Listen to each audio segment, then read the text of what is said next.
Sometimes the smallest piece of paper carries the heaviest truth. The last city bus rumbled through the rain-soaked streets of Chicago just after 11:30 p.m., its aging engine groaning as it pulled away from another nearly empty stop.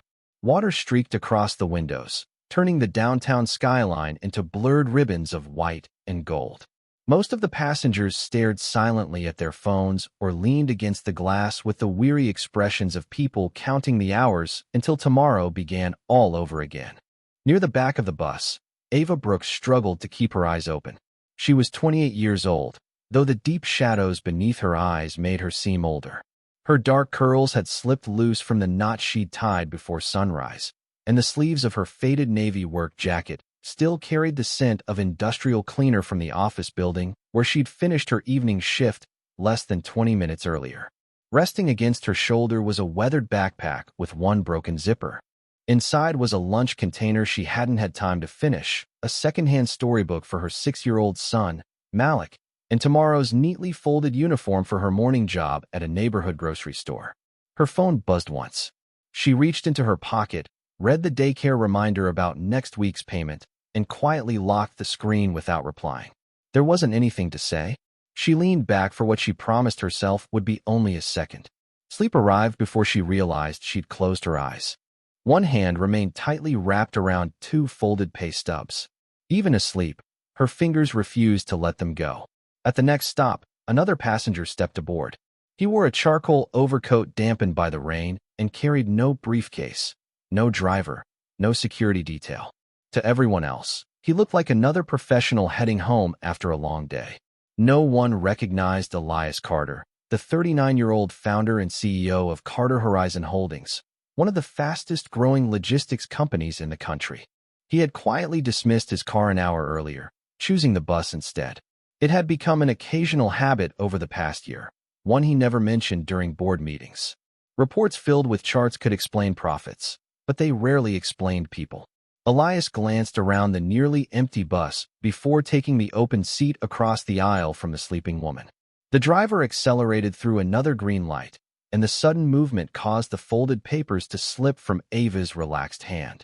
One landed beside Elias's polished shoe.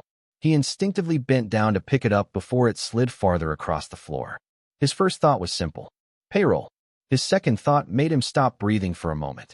The company logo at the top of the pay stub belonged to Carter Fresh Markets. He turned it over, intending only to return it politely when she woke. Another folded pay stub slipped free from behind the first. Different logo, different company, same parent corporation, Carter Building Services. Both businesses belonged to him. Elias frowned. He read the names again to make sure he wasn't mistaken. Ava Brooks. 40 hours at one company, 26 hours at another. The numbers beneath each line settled heavily in his mind. Neither paycheck was remarkable. Together, they still fell painfully short of what anyone should need to support a family in one of the country's most expensive cities. The bus rolled past his usual stop. The automated voice announced the station, the doors opened, and several passengers stepped off. Elias never moved. The doors closed again. The bus continued into the rainy night while he remained frozen in his seat, staring at the 2 pay stubs as though they had revealed something far larger than a payroll record. Across from him, Ava shifted slightly in her sleep. A small photograph slipped halfway out of her backpack pocket. It showed a smiling little boy missing one front tooth, proudly holding a homemade science fair ribbon. Elias carefully tucked the picture back where it belonged without waking her. His eyes returned to the pay stubs. He wasn't looking at numbers anymore. He was looking at questions. If one of his employees was working 2 jobs inside his own company and still riding the last bus home every night, then somewhere between the executive boardroom and this rain-covered street, something had gone terribly, quietly wrong. And for the first time in years, Elias Carter wasn't thinking about quarterly earnings. He was wondering how many other stories looked exactly like this one, hidden inside payroll reports that no one had ever truly read. Ava Brooks woke with a sharp breath as the bus lurched over a pothole, her heart immediately racing before her eyes were fully open. Her first instinct was not to check the time or her stop. It was to feel for the folded pay stubs in her hand. The tension in her shoulders eased only after she realized someone had carefully placed them back into her palm. She blinked, confused for a brief moment. then glanced toward the rain-speckled window. The familiar intersection where she normally stepped off had already disappeared behind them. Panic flashed across her face. "I missed my stop," she whispered under her breath. She quickly stood, clutching her backpack against her chest. The movement caught the attention of the man seated across the aisle. "The driver can let you off at the next corner," Elias said gently. "It is only a few extra blocks." Ava offered an embarrassed smile that barely reached her tired eyes. "Thank you." Her voice carried the quiet politeness of someone accustomed to apologizing for inconveniences she never intended to cause. She noticed the pay stubs still in her hand and looked at him. "Did these fall?" Elias nodded. "I did not want them to slide under the seat." "Thank you," she repeated, carefully folding them before slipping them into her jacket pocket. She did not seem ashamed of them. She simply handled them with the care of someone protecting every dollar they represented. The bus stopped beside a quiet street lined with small brick apartment buildings. Ava stepped onto the wet sidewalk and pulled her hood over her head before disappearing into the rain. Elias remained seated, watching until she vanished around the corner. Something urged him to forget the evening and return to his own life.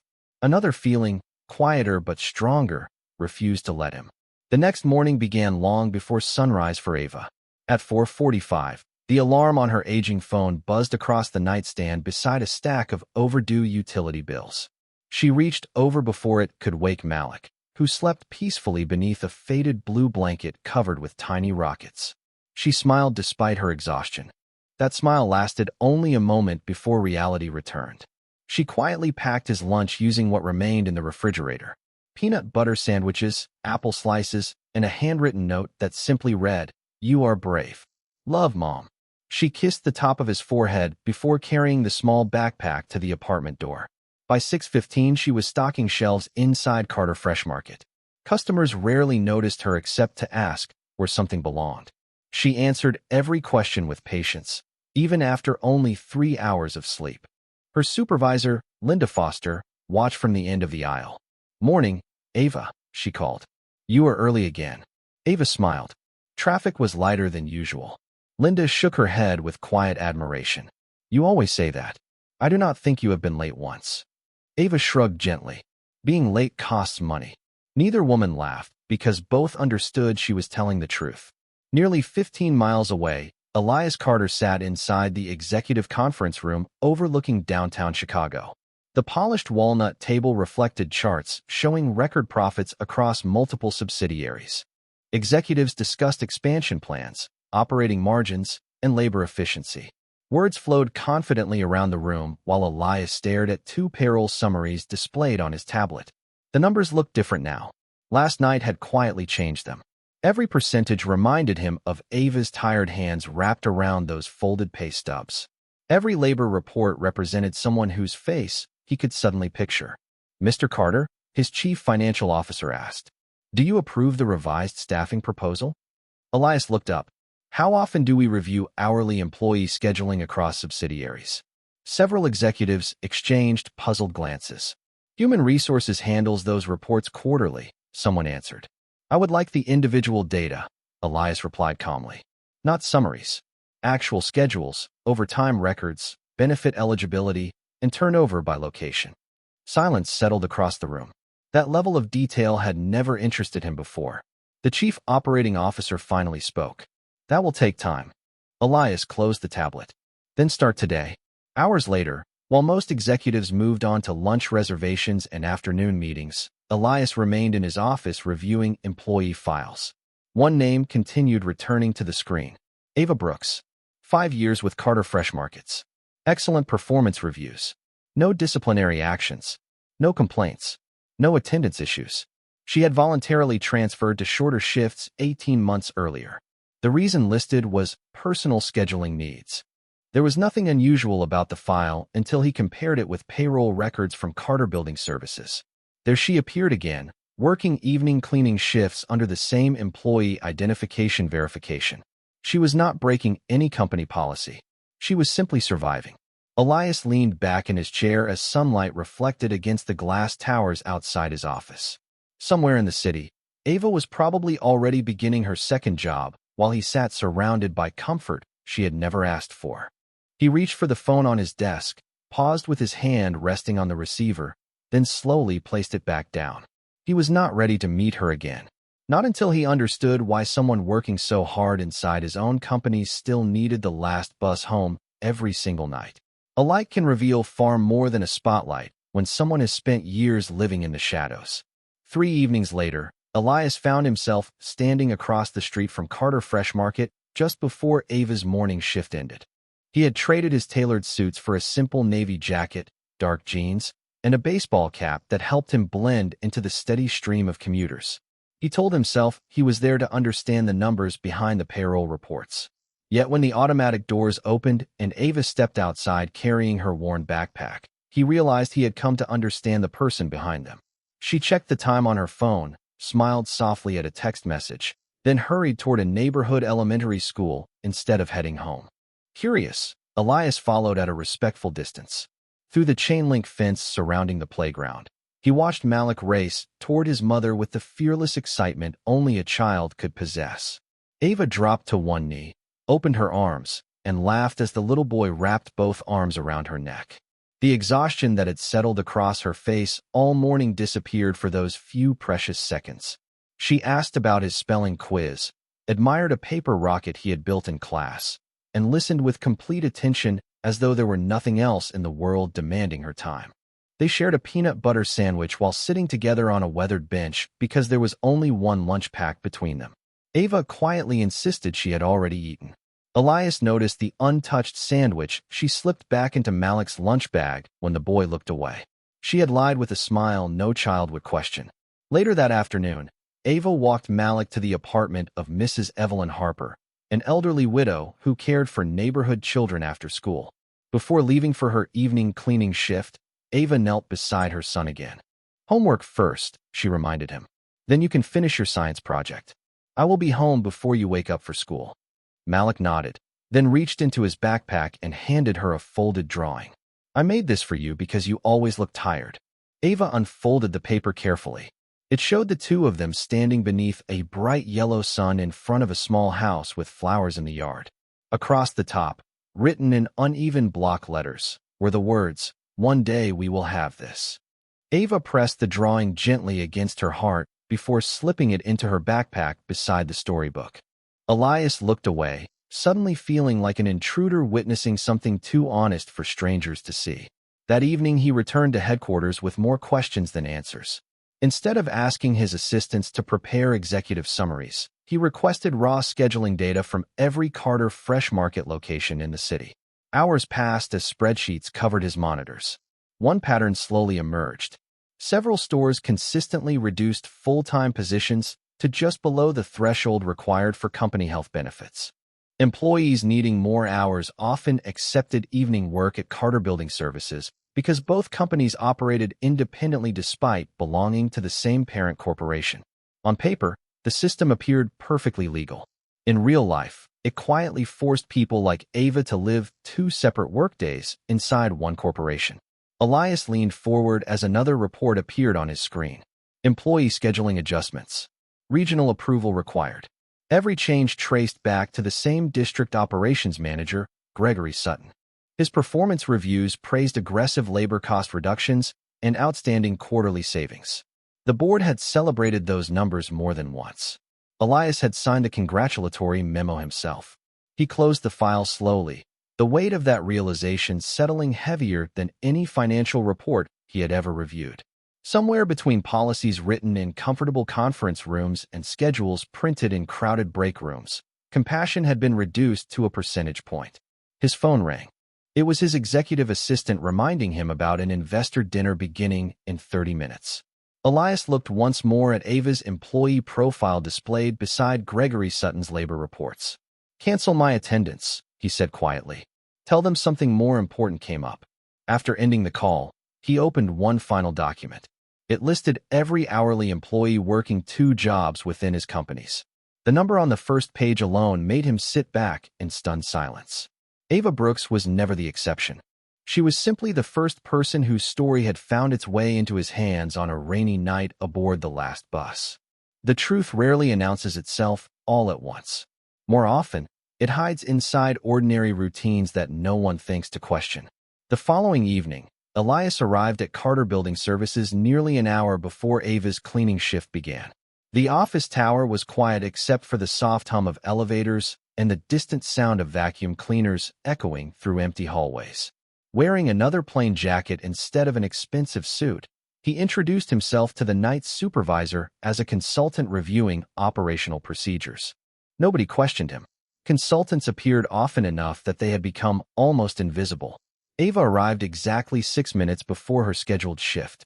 She greeted every member of the cleaning crew by name, accepted her supply card, and immediately began working without wasting a single minute. She polished conference tables, emptied wastebaskets, and carefully straightened chairs before leaving each room, as though respecting spaces that would never know she had been there. At one point, she noticed a family photograph that had fallen face down on an executive desk. Instead of ignoring it, she gently dusted the frame and returned it to its proper place before continuing her work. No one asked her to do it. No one would probably notice. Yet she did it anyway. Elias watched quietly from the end of the hallway. Character, he realized, revealed itself most clearly when nobody was watching. During their scheduled break, several employees gathered around an old vending machine. A younger worker sighed after discovering the machine had raised its prices again. "I guess dinner can wait," he joked with forced optimism. Without saying a word, Ava reached into her lunch bag, removed the apple and granola bar she had saved for herself, and placed them in his hands. "Malik made me promise not to skip meals," she said with a warm smile. "So help me keep my promise by eating these." The young man hesitated. "Then what will you eat?" Ava laughed softly. "I had a late lunch." Elias knew she was not telling the truth. He had seen her share that same lunch with her son only hours earlier. She quietly returned to work with nothing left in her bag except a reusable water bottle. Before the shift ended, Elias requested access to scheduling records for the cleaning division. The administrative clerk hesitated before handing over several months of archived reports. As he compared employee schedules with payroll data, a troubling pattern became impossible to ignore. Ava consistently requested additional hours. Every request had been denied. Yet newer employees with less experience frequently received overtime opportunities. He continued digging deeper. Performance evaluations described Ava as dependable, efficient, and highly trusted. There was no documented reason to reduce her hours. Then another file caught his attention. Internal labor allocation adjustments approved by Regional Operations Manager Gregory Sutton. Elias studied the digital signatures. Locations reporting the highest labor savings had also recorded the greatest increase in employees working second jobs within the company's own subsidiaries. Cost reductions had become bonuses. Human lives had become spreadsheets. The following morning, Gregory Sutton proudly entered headquarters carrying another quarterly report. He smiled confidently when he learned Mr. Carter had personally requested a meeting. Inside the executive office, Gregory immediately began presenting impressive charts showing reduced labor expenses and improved operating efficiency. "Our scheduling model has become one of the strongest in the region," he said proudly. "We have exceeded every financial target." Elias remained silent until Gregory finished speaking. Then he slid 2 printed pay stubs across the polished conference table. Gregory glanced down without recognizing the name. "What am I looking at?" he asked. "One employee," Elias replied calmly. "2 jobs, both inside our company. 70 hours every week." Gregory barely looked concerned. "That is her personal choice." Elias held his gaze. "Was it still her choice after your district reduced her hours below benefit eligibility?" Gregory shifted slightly in his chair for the first time. "We simply follow labor optimization guidelines." Elias opened another folder containing dozens of employee records. "Then explain why the same optimization affects the same people every month while your performance bonuses continue increasing." The room grew noticeably quieter. Gregory's confidence faded into careful caution. "Mr. Carter, every decision has been approved according to policy." Elias nodded slowly, but there was no satisfaction in his expression, only disappointment, because for the first time he understood something he had failed to see for years. Gregory Sutton had not created the system. He had simply learned how to profit from it. The policies that rewarded numbers without asking what those numbers cost had been signed in offices like this one. And the final signature at the bottom of many of those policies belonged to Elias Carter himself. As Gregory quietly left the office, Elias remained seated alone, staring through the floor-to-ceiling windows at the city below. Somewhere beyond the glass, Ava was probably hurrying from one job to another, believing no one had ever noticed how hard she was fighting. He closed the folders slowly. Finding the problem had been difficult. Accepting his own part in creating it was far harder, and he knew that changing it would demand much more than another meeting or another report. The strongest people are often the ones who refuse to let kindness become another debt. 2 evenings later, rain drifted softly across the city again as Ava stepped off the grocery store bus and walked toward the neighborhood pharmacy. Malik had developed a persistent cough during the past week, and the pediatrician had recommended a new inhaler before the weather turned colder. Ava stood quietly in front of the prescription counter, carefully counting the bills inside her wallet before asking the pharmacist if there was a less expensive generic option. The pharmacist gave her an apologetic smile. "This is already the lowest price your insurance allows." Ava nodded without complaining. She simply thanked him and stepped aside, studying the small numbers on the receipt with the same concentration she gave every decision in her life. Across the aisle, Elias watched from behind a display of greeting cards. He had entered the pharmacy only moments after seeing her walk inside. Every instinct urged him to pay for the medication anonymously, to solve the problem with one simple swipe of a credit card. Yet something stopped him. He remembered the pride in her voice when she told Malik that honest work always mattered.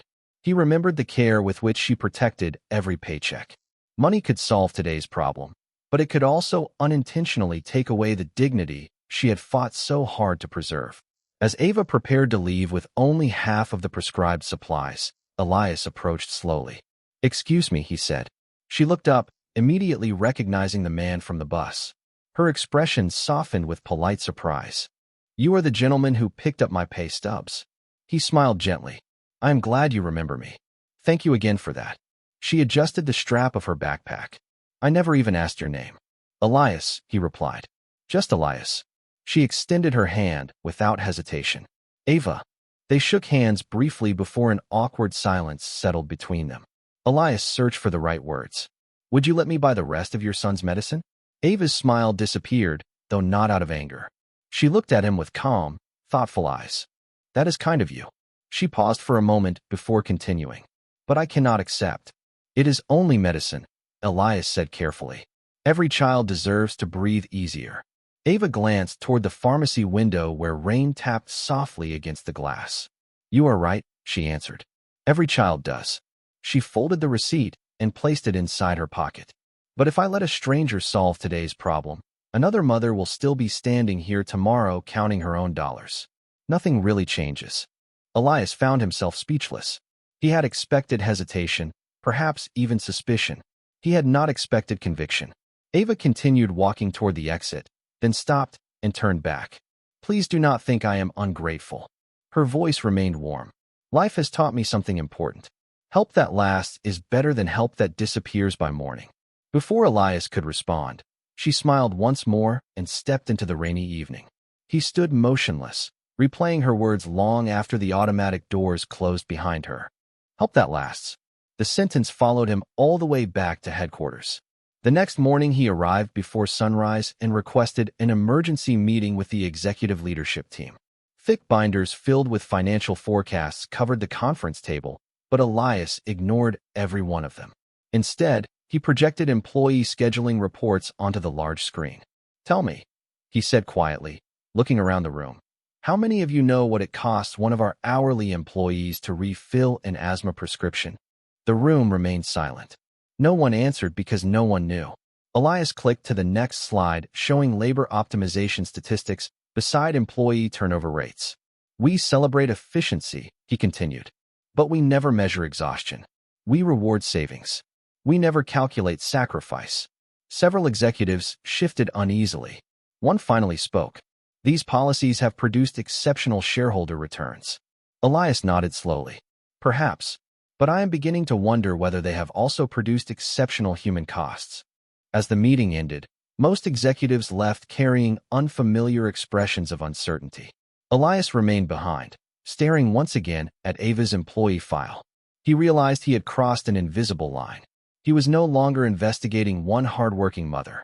He was questioning the very system that had defined his success. What he did not know was that someone else had already noticed his sudden interest in payroll records. And across town, Gregory Sutton had just received a phone call warning him that the chief executive officer was asking far too many questions. The hardest storms rarely begin with thunder. Sometimes they begin with a quiet signature on a piece of paper. Gregory Sutton did not waste time after learning that Elias Carter had started reviewing payroll records. By the following Monday morning, several store managers across the district had received carefully worded emails requesting immediate audits of employee attendance, scheduling accuracy, and productivity. The message sounded routine, almost harmless. Yet hidden beneath the formal language was a simple instruction. Find problems before someone else does. Ava arrived at Carter Fresh Market just before 6 o'clock, greeting her coworkers with the same gentle smile she offered every morning. She noticed people speaking more quietly than usual. Supervisors walked through the aisles carrying clipboards instead of coffee cups. Linda Foster, who had always treated everyone fairly, looked unusually tense.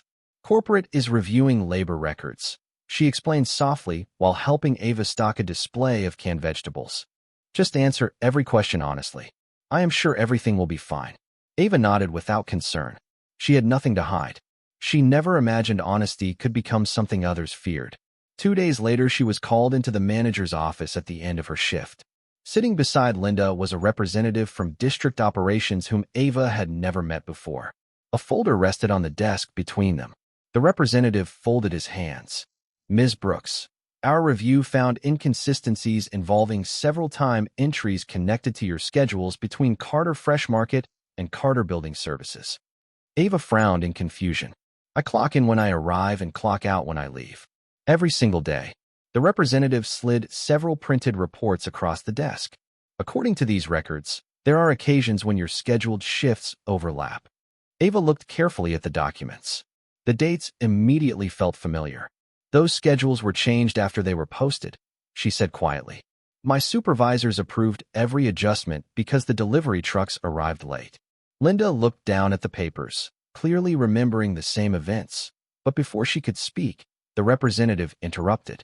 At this time, we cannot verify those claims. Ava's voice remained calm despite the growing knot in her stomach. You can ask the supervisors. Some of them have transferred, he replied. Others no longer work for the company. The room became painfully quiet. Finally, the representative closed the folder. Pending the completion of our investigation, your employment is being suspended effective immediately. Ava stared at the words on the letter he handed her. She had prepared herself for difficult days before. She had survived abandonment, unpaid bills, sleepless nights, and endless double shifts. But she had never prepared herself for losing the one thing she had never failed to protect: her reputation. She thanked them politely, gathered her backpack, and walked out without raising her voice. Linda called after her, tears filling her eyes. Ava, I am so sorry. Ava simply nodded. None of this is your fault. Outside, the cold autumn wind swept across the nearly empty parking lot. Ava sat alone at the bus stop, the suspension letter folded neatly beside the 2 pay stubs she still carried in her jacket pocket. She looked at them for a long time before placing all 3 papers together inside the same envelope. They now told one story instead of 2. That evening, she arrived at Carter Building Services hoping at least one job remained secure. The night supervisor avoided her eyes before speaking. I just received instructions from regional management. Your cleaning shifts have also been suspended until the payroll investigation is finished. Ava lowered her head for only a moment. I understand. She turned in her identification badge, thanked the supervisor for the opportunity, and quietly walked back toward the bus stop carrying the same backpack that somehow felt much heavier than the night before. When she reached Mrs. Evelyn Harper's apartment to pick up Malik, she forced a smile before opening the door. Her son ran into her arms holding his completed science project, proudly explaining how his paper rocket finally stood upright without falling over. Ava listened with complete attention, praising every detail exactly as she always did. Mrs. Harper watched silently from the kitchen, sensing something had changed. After Malik went to brush his teeth, the older woman touched Ava's arm. Honey, are you all right? Ava hesitated before answering. I lost both jobs today. Mrs. Harper's face fell. What are you going to do? Ava glanced toward the hallway where Malik was humming happily to himself. "The same thing I always do," she whispered. "Wake up tomorrow and keep looking for another way forward." Across the city, Elias was reviewing additional audit requests when one document stopped him cold. It listed Ava Brooks as suspended pending investigation. He stood so quickly that his chair rolled backward across the office floor. Every instinct told him this was no coincidence. Someone had moved first, and if he did not uncover the truth soon, the woman who had refused charity because she believed lasting change mattered more than temporary help might lose far more than her job before he had the chance to make things right. Truth becomes far more powerful when ordinary people decide they are no longer afraid to speak it aloud. Elias spent the next 48 hours doing something he had not done since the earliest days of building his company. He left the executive offices behind and visited stores, warehouses, and cleaning crews without announcing his arrival. He listened far more than he spoke. One employee quietly admitted that schedules often changed after they were posted. Another described being encouraged to remain just below full-time eligibility. A third produced old text messages instructing workers not to question labor adjustments if they wanted additional shifts in the future. None of the stories alone proved corruption. Together, they formed a pattern that could no longer be dismissed as coincidence. By Thursday morning, Elias had assembled a confidential meeting with the company's internal audit department, legal counsel, and the independent ethics committee. Every document was placed on the conference table in careful order. Time records, schedule revisions, payroll histories, performance bonuses, employee statements. Gregory Sutton entered the room believing he had been invited to discuss another quarterly review. The confidence on his face faded the moment he recognized the people already waiting inside. Elias remained standing instead of taking his usual seat at the head of the table. "This meeting is being recorded," he said calmly. "Everyone will have an opportunity to speak." Gregory forced a polite smile. "Of course, I have nothing to hide." The first hour passed quietly as auditors presented payroll comparisons and scheduling records. Gregory defended every decision by referring to company policy. Then one of the investigators displayed archived computer logs showing that multiple employee schedules had been altered after supervisors approved them. The changes originated from Gregory's regional authorization credentials. Gregory immediately insisted the adjustments were administrative corrections. Then another investigator presented electronic approval histories, revealing that overtime hours removed from experienced employees had consistently been reassigned to temporary workers who did not qualify for benefits. Finally came the performance bonus reports. Every reduction in labor costs directly increased regional executive incentives. Gregory's shoulders stiffened. The room remained silent until Elias slid a familiar envelope across the table. Gregory opened it slowly. Inside were 3 pieces of paper, 2 pay stubs, and 1 suspension notice bearing Ava Brooks's name. "Do you recognize these?" Elias asked quietly. Gregory looked at them without answering. Elias continued, "You called this labor optimization. I call it the story of one mother working 70 hours every week and still taking the last bus home." No one interrupted him. When questions began reaching your office, she became the problem instead of the system. Gregory lowered his eyes. "I followed the incentives the company rewarded." Elias did not argue. Instead, he nodded slowly. "That is exactly why we are here." Those words surprised everyone in the room. Elias looked toward the committee members before speaking again. "Mr. Sutton is responsible for decisions he made. But I am responsible for creating a culture that measured people by spreadsheets before humanity. The policies carried my signature. I will not pretend otherwise." The confession settled over the room with unexpected weight. No one had anticipated hearing a chief executive officer publicly accept responsibility for his own failures. By late afternoon, the committee unanimously voted to terminate Gregory Sutton's employment, reverse the disciplinary investigations launched under his authority, and begin an independent review of labor practices throughout every subsidiary. Yet Elias knew the meeting had solved only part of the problem. Rules could be rewritten. Trust would take much longer. Before leaving headquarters, he asked his assistant for one final favor. "Please locate Ava Brooks," he said. "Not as an employee, as a person." Less than an hour later, the assistant quietly informed him that Ava had spent the morning submitting job applications across the city before returning to Mrs. Harper's apartment to help Malik finish his science project. She had not contacted the media. She had not hired an attorney. She had not demanded compensation. She had simply continued moving forward because that was all she knew how to do. Elias looked through the office window as the evening lights slowly illuminated the skyline. He realized that everything he had accomplished inside the boardroom would mean very little unless the woman whose quiet courage had exposed the truth believed that justice was still possible.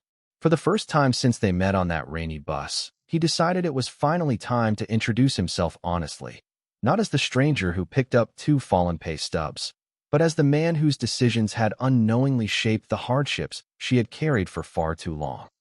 A week later, Ava received a phone call asking whether she would be willing to attend a meeting at Carter Horizon headquarters regarding the investigation into her suspension.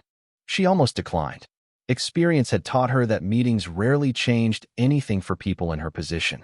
But after looking at Malik's drawing of the little house that still rested inside her backpack, she quietly agreed. The headquarters building rose above downtown Chicago like polished glass reflecting a future that had always seemed reserved for someone else. Ava entered wearing the same navy blazer she had worn to every important interview during the past 5 years. It was neatly pressed despite its age. The receptionist smiled warmly and escorted her to the executive conference floor. As the elevator doors opened, Ava stopped walking for just a second. Standing near the windows overlooking the city was the same quiet man who had picked up her pay stubs on the bus and later offered to pay for Malik's medicine. He turned toward her with an expression that carried neither authority nor pride, only sincerity.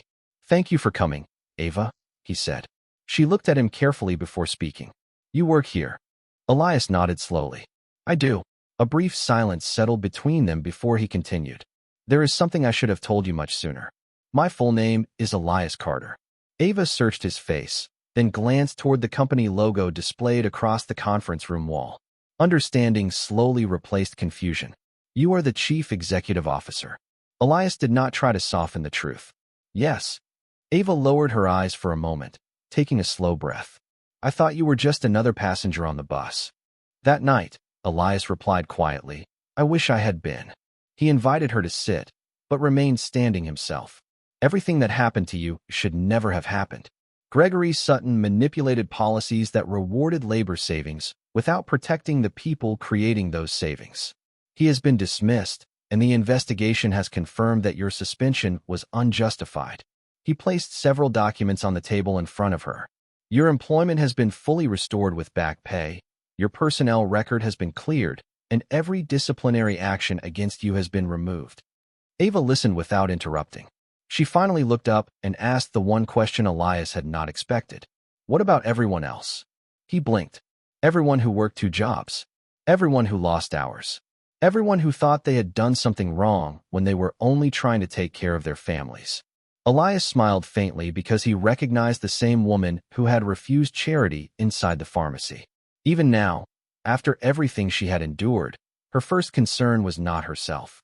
"That is why I hoped you would come today," he answered. He pressed another folder toward her. Inside was a proposal for a new employee initiative that had been drafted after days of discussions with the ethics committee, human resources leaders, and operations managers. Guaranteed minimum full-time opportunities where possible. Independent scheduling oversight. Affordable child care assistance. Emergency family medical grants. Anonymous reporting channels. Annual reviews measuring employee well-being alongside financial performance. Ava carefully turned each page. "These are only proposals," Elias admitted. "They will become reality only if people who have actually lived through these problems help us build them correctly." Ava remained quiet for several seconds. Then she gently closed the folder.